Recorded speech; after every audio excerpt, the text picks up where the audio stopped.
George Cow, who I've known for a while, and I'm happy to have him here. He's an authentic business coach who specializes in ethical marketing. So that's the real quick soundbite about who George is. He'll say a little bit more about himself as he gets started. But without any further ado, because our time is short today, I'm just going to hand it off to George. And I would invite you, this is interactive, so feel free to pipe up, ask questions, or put things in the chat. So George, my Yes. pleasure to give the mantle over to you. Stephen, thank you so much. And I'm honored to be here with you all. Great to see everybody. Those of you who were able to attend live, especially really appreciate seeing you here. So we have a short time together, and the main thing I want to do is make sure that you have a document, a resource that I like to share with folks whenever we do this kind of thing. And you'll be able to, use the document going forward, study it. So it is in the chat, and I'm going to basically use the document as a quick outline for what I share with you today. As Stephen mentioned, please speak up if you have a question. I think it's always more interesting to have a dialogue instead of just lecturing to you. So let me share my screen and we'll take a look at what's here that I have for you. So the document should bring you here, Intro to Authentic Marketing and Social Media. And I know you get a lot of great, presentations and trainings with ShiftCo. And so, but I think what's unique that I can bring you is the idea of authentic marketing, at least from my perspective. And so I'm just gonna kind of go through some of these principles. And as I mentioned, you can speak up or you can chat below to ask me anything. So the first thing is that authenticity. Before we get to authentic marketing, let me just share with you what my definition of authenticity is. It's to genuinely express your best self. We of course have different parts of ourselves, and sometimes we are feeling you can of course express yourself authentically when you're feeling tired or crabby or hungry or something, and you could say that's authentic. Or you're feeling resistant, you're feeling avoidant. That's not the kind of authenticity I'm talking about. I'm talking about when you are no longer hungry. Have you heard of HALT? HALT, hungry, angry, lonely, or tired? Like those 4 times are when you should halt before you make a decision. Hungry, angry, lonely, or tired, right? Halt. And so when you are no longer hungry, angry, lonely, or tired, when you are feeling well-resourced, when you have taken the self-care to feel balanced today, that is when your authenticity can really shine. So that's what I'm talking about when I say authenticity. Genuine expression of your best self, enjoyment of the process. A child who is playing or an adult who is playing is much more authentic in that moment than either a child or an adult who is trying to get somebody perform to get a particular reaction. And so much of marketing has been about performing to try to get a particular reaction, rather than how can I enjoy this time that I have with you? That's what I'm focused on right now. As I look into the faces of each of you who are live here, thank you for being here. And those of you who are able to share your video, it's so nice to know that I'm actually talking with you, and I'm connecting and hopefully having some benefit, some impact positively on your day.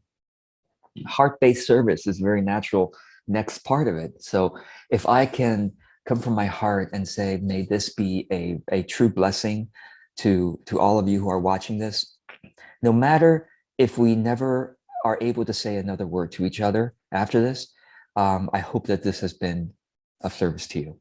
And that's my genuine feeling. And if I can do that, then I'm really enjoying the process and I can genuinely express myself. And naturally, more likely it leads to friendship. That's really how I think about authentic marketing. Authentic marketing is creating friendships at scale. Creating friendships at scale. That's what authentic marketing is. Whereas mainstream, or you might say more manipulative marketing, it's like manipulative marketing, you could say, is it's like trying to create a cult at scale, right? Like you're trying to control other people rather than surrendering to collaboration and play and genuine service, right? There's this interesting dichotomy, you might say, about marketing. It's surrender versus control, right? And I used to be very good at the control type of marketing. That's what I was trained in. Well, that's how most of us are trained in. If we study marketing, that's what marketing typically is. You know, that's how the corporations do it too. They're trying to tweak every word, every image, every line, every experience you have with your brand to influence you, to manipulate you towards. I mean, I just recently heard that, you know, certain beer companies are trying to use Amazon Alexa. I don't even have the device, but it's that home at the Amazon device. They're trying to partner with Amazon Alexa to influence you in your sleep so that you'll buy more beer. I mean, this is crazy, but that's how they think they can do it. Like they can influence your sleep, your dreams, so that you'll wake up and say, God, I want to go buy that product. It's marketing. Hello. It makes sense, right? Like if you are dedicated to the bottom line, if profit is shareholder profit is king, right? And everything must flow towards shareholder profit. Well, that's what the marketers have a fiscal responsibility to do, is how do we get more people to buy our product? And that's the mandate. Whereas for us who are smaller businesses and self-employed, where we can have a different mandate, which is hopefully genuine expression, enjoyment of the process of our business process, heart-based service, and therefore we can create friendships at scale, and therefore playful collaboration. Because guess what? What is the most successful, as a small business owner, what is the most successful product that we can create? Financially as well. It's when we create or sell something that the audience genuinely wants. If you sell what the audience genuinely wants, all you have to do is whisper. You don't have to shout, because they genuinely want it. So if we can collaborate with our audience more, we tend to create products and services, or frame how we deliver or how we talk about that product and service in a way that says, well, yeah, I want that too. Let's do this. Yeah, you know? Okay, so so therefore that's authenticity. Authentic marketing, not surprisingly, therefore, is the following: exploring important ideas and experiences through what I call public journaling. You can journal yourself, of course, and I hope you're doing that. But whenever possible, why don't you journal publicly to tell about what's your peak experiences, current and past, to talk about ideas you feel are important for the world, important for your audience, has been important for you. Publicly journal so that you don't keep it all to yourself, because by publicly journaling, you not only clarify your ideas more, but you, of course, help others probably, and you get a conversation going that tends to, you know, build your business as well. Secondly, experimenting with your voice and ways of expression and offering ideas. Authentic marketing is not about, I got to get myself polished and perfect before I show myself to the world. Oh, I look at my perfect website, look at my perfect social media presence, and now I am perfect, and now you should consume my perfect content. Who is perfect? I mean, even the people who say they're, you know, think they've gotten everything. The problem, of course, when you try to prepare and become perfect, you end up preparing for the rest of your life and never getting out there. Because you can never finish preparing until you're perfect. It's impossible. Then maybe you could take a different perspective that says, my current journey is perfect now. Where I am right now is what I need to document and publicly journal, because I will forget what this experience is like. And interestingly, I just posted something on my social media about this today. Where you are now is more relatable to your audience than if you were a perfect expert or a perfect company. You are more relatable. You can be authentic about it. And people will say, oh, that person is real. That company, that brand is real. Okay. So, all right. Experimenting with different ways. Just always be trying different ways. Is your true voice one that is humorous? Is your true voice one that is light? Is your true voice one that has gravitas? Is your true voice one that's excited and when you show up, you're like, this is what I love to express myself as? Or is your true voice one that is more measured and more, I don't know. You know, what's interesting is I have experimented and I have different parts, just like all of us do. I have one part of me is like the motivational speaker part. It's like, yeah, rah, rah, you can do this, right? Like, and then another part of me is the spiritual teacher part that is more calm and more gentle in approaching. And I actually asked my audience, which persona do you like of me? But both are true, depending on how I feel at the moment and depending on how I kind of like that it's like a different sweater that I put on or a different shirt that I put on. Both shirts are real for me. I like both shirts, but which one do you like me? And most of my audience says, we like the spiritual teacher, George. I'm like, okay, all right. I'll try to remember before I come to the video to ground myself in that mode because that's true for me too. So what about you? Have you experimented and which ask your audience, what do you prefer? Okay. All right.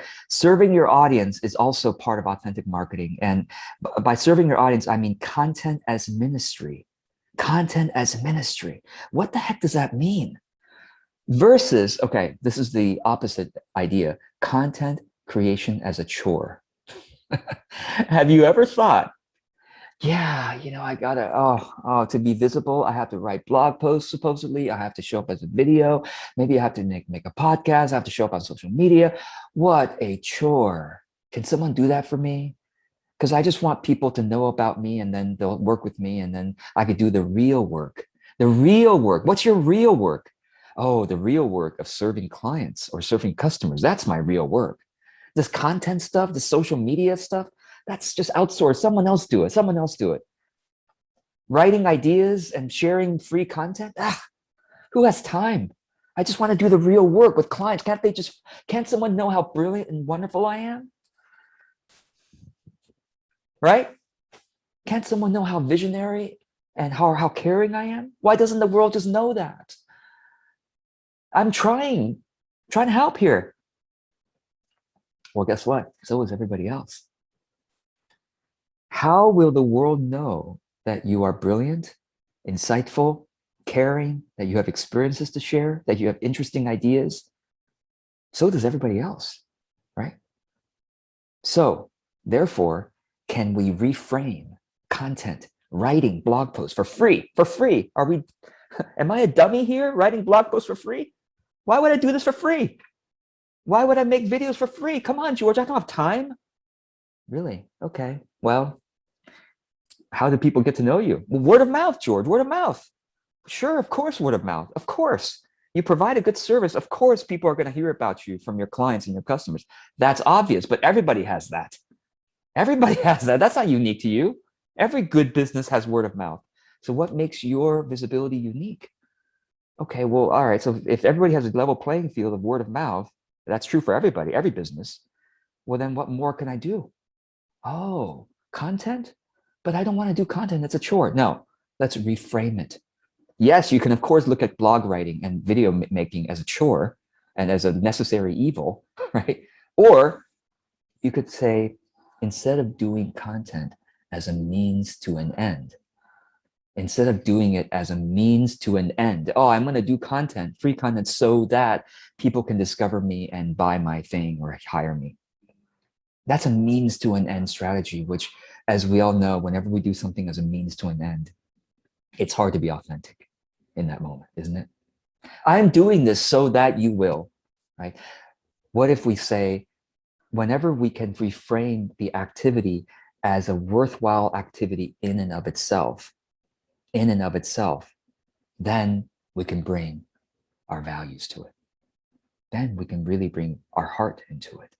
So let me encourage you to make that shift in your mind, that content creation, writing free blog posts, making free videos, recording free podcasts, that itself can be a ministry.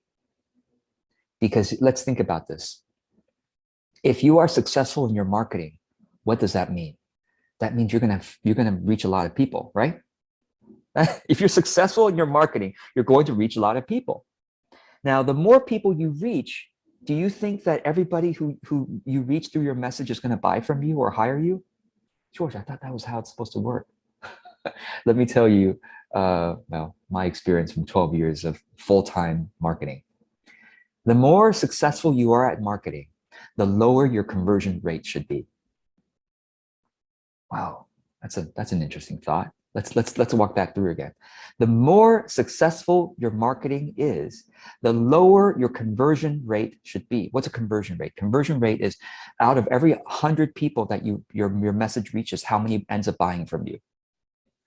Maybe in the beginning, you tell 10 friends, 10 people, 10 of your friends and family and supporters about your business. And out of your 10 supporters, 3 of them say, all right, I'm going to take you up on your service. I don't really know what you do, not really, but I want to support your business. So I'll buy your thing. Sure, why not? So 3 out of 10 is 30% conversion rate. That's very, very, very, very good, right? Like I'm like choking on that because as a marketer, I'm like, nobody gets that, right? Now, as you start to reach 100 people or 300 people or 1,000 people, now it's not your personal friends anymore, not 1,000. Now it's friends of friends and friends of friends who spread the word about you. Out of 1,000 people now who know about you and your business, do you expect 30% to buy from you? If you expect that, it's like you need to use a lot of manipulation for that to happen, right? Yeah, we almost have to be psychopathic to it's like 30% of you, 1,000 people must buy from me. I'm going to use scarcity tactics. I'm going to use false limiters. I'm going to use hype. I'm going to use persuasion tactics. I'm going to do whatever I can, still get that 30% conversion rate. No, if 1,000 people know about you, you'd be lucky if 100 buy from you. That's 10% conversion rate. That's really big. 1,000 people know about you, maybe 50 or 25 will end up buying from you. Now we're more in the ballpark, 2.5 to 5% out of 1,000. Pretty good still, not bad.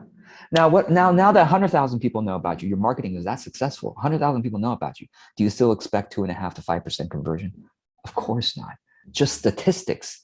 Everybody has a different stage in life.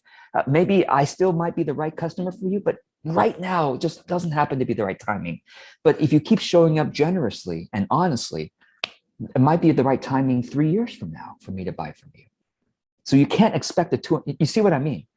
So therefore, and here's the punchline. The more your marketing successful, the more people you touch will never buy from you. Do you understand? The more marketing is successful, the more people you'll touch who will never buy from you just because of one reason or another. Timing, not the right fit, not the exact same right thing they need right now, whatever reason. And still, of course, you'll have enough people buy from you. That's fine. So think about this. Because your marketing will touch so many people who will never buy from you, do you still want to make a positive impact in those people's lives? A cynical marketer would say, no, I don't care about the tire kickers. I don't care about all the people who never buy. I only care about the people who buy from me, and I'm only going to make as many people buy from me as possible. That's what a cynical marketer would say. An authentic marketer would say, I understand statistics. And I understand that, my message is going to touch so many people who will never buy from me.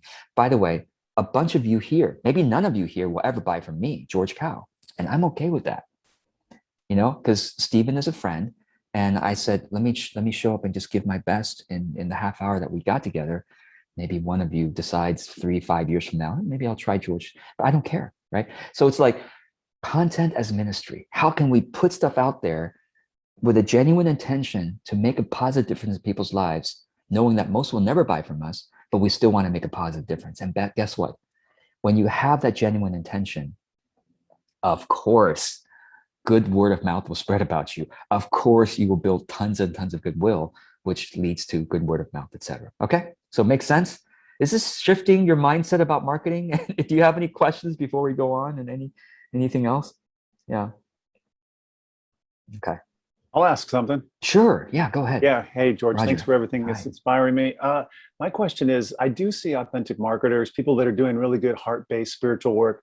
And then I see them using these squeeze tactics and the 5,000 page, long toilet paper roll thing. And the price goes from 5,000 to eventually 99. And I'm thinking, why? This must be the way they're being taught. Yes. What about those things in terms of they must work because people do them, but it turns me off. I just don't know. I don't want to use that stuff. So your thoughts on that? 100%. I'm so grateful you mentioned this. Here's the thing. There is a difference between learning spiritual insight and learning marketing, right? Because it's just like anything. You might be really good at swimming. And now I said, well, Roger, you're a pro swimmer. So let's go climb Mount Everest together. You're like, I'm a good athlete. I'm fit, but climbing Mount Everest is a different effort. It requires a different skill set. Just because I'm fit doesn't mean I can do every sport. It doesn't make sense. Oh, maybe I'm a little bit faster at learning it. Same thing with marketing. Marketing and spiritual development are two different skill sets. And so the spiritual people basically just outsource the marketing and says, well, I don't know about I don't know about business, because spirituality and business don't mix, right? Spirituality and money must never come, right? Spirituality and business must never mix. So why don't you, marketer, deal with it? And I'll do my spiritual thing. You do your marketing thing. Too many spiritual teachers just outsource their marketing, or they just blindly trust that, well, marketer, you know how to create high conversion rates and high visibility. So whatever you tell me, I need the squeeze page. I need the 5,000. Yes, I have. If you sign up for this coaching program, it is 55 features. Each feature is worth $1 million. So it's $55 million value. But just for today, you can buy for $97. It's ridiculous, right? Excuse the use a non-spiritual language. So of course, marketing, we can do short-term tactics that of course will hoodwink and will convert some compassionate buyers who says, I love the spiritual teacher and the marketing doesn't feel right, but I still believe in that person. I'm going to buy anyway. So they're buying anyway. They're not buying because they love the marketing. They're buying anyway. Okay. And of course, Roger, as you said, it also turns off a bunch of their audience. They don't. The spiritual teacher doesn't realize how many people they're turning off, because naturally the very compassionate and supportive audience aren't going to complain about the marketing, because they're like, I'm just going to overlook the marketing. So many of our audiences are overlooking what we're doing. They're forgiving us and never telling us, because most of us don't even ask for feedback, by the way, right? So Roger, thank you. Short-term marketing, of course, works on some people, and lots of people forgive us, and lots of people are turned away as well. Long-term marketing doesn't convert people as fast. My kind of marketing doesn't. So yes, if you want to convert people for the very next launch, I might be able to give you some tips, but I'm not here for that. I want you to convert people easier and easier and easier over the years, which has happened to me. I'm so grateful. Like, it takes, by the way, have you, if you've ever, practiced your own spiritual path, you know what a key word is? Patience and discipline. Right? Any genuine path requires patience and discipline. And any short-term result someone can give you, let me teach you how to levitate today. Yeah, you might learn how to levitate, but does that really help your spiritual path? Maybe you could do some cool tricks and wow some people. So yes, Roger, thank you for mentioning that. Of course, short-term tactics work. You'll just have a lot of people forgive you and turn away as well. So, all right, let's keep going. So content as ministry, your message is life-changing. And by the way, your message and the communicating of it is also life-changing for you. And number two, offers as collaboration, genuine you aligned with the world's wants. Now, the rest of this document you have, and you can ask questions And I need to put a little link. I will put a link later in this document that you will see it. By the way, the document link will always be available to you. You don't have to copy it. You don't have to download it. You can simply bookmark this website. Yes, this is a web page. So simply bookmark this and come back to it. And later I will add some things to it. In fact, I'll add but if you want to ask any questions, right, you simply select a phrase or word and scroll to the right and click on the plus button, and you can type out your question. It'll say your name rather than my name, and type out your question. You could do multiple lines if you want and click comment, and I will get an email with your question and I can respond from there. But the rest of this document has some social media tips. You know, we may do this in a different session, you know, Stephen, at some point. But the social media stuff, honestly, you can learn from other people. I'm not unique to that. I might bring a little bit more authenticity to it. And of course, my overall strategy tends to be more long-termist rather than short-termist. So feel free to ask me any questions about these social media things. If you want to go deeper, I do have online courses about each of these things if you're interested in going further. But just ask me questions. That's really fine. And I'll try to respond briefly. But I know I've talked a lot today, and thank you for your compassion and your patience on this. Any final question or two before we complete this session?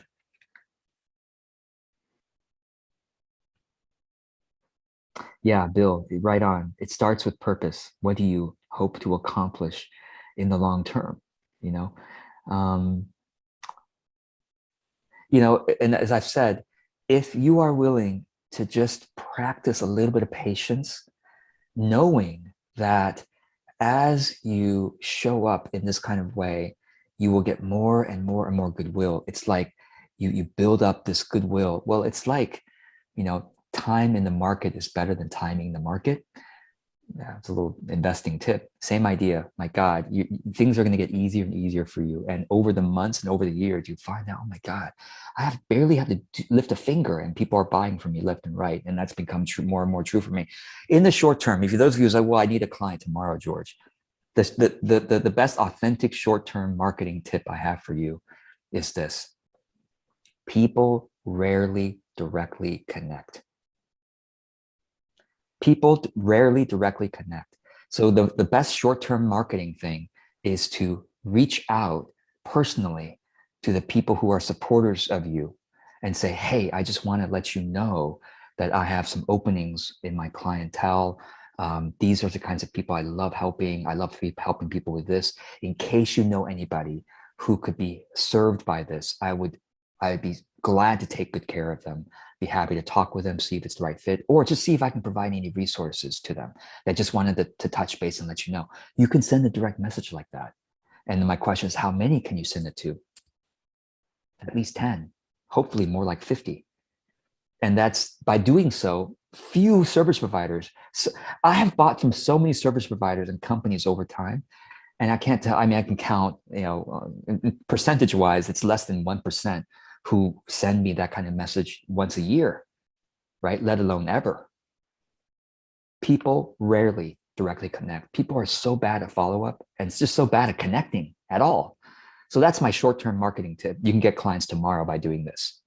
Just reach out to your friends and say, hey, this is what I do. This is who I love doing it with. Do you know anybody? That's it. Do it for 50 people and you'll probably get a client or 5 out of that. So, yeah. Great. And there are people in the chat, George, who said, like, this is so much what I need to hear today. And, you know, just what our hearts need to hear today. So mission accomplished. Great. Well, it's just a delight to be here with you. Thanks to those who are live, Bill and Marisa, Angela, Ann, and Martha, and Roger, Claire, Paige, Kaylee, Lisa, and there are others I'm sure on the list that I'm not naming, but thank you so much for being here. Thank you, Stephen, for bringing me here. Yeah, my pleasure, George. Thanks so much. And we look forward to having you back at some point. So yeah, I look forward to it. All right, everyone. Be well. Thank you.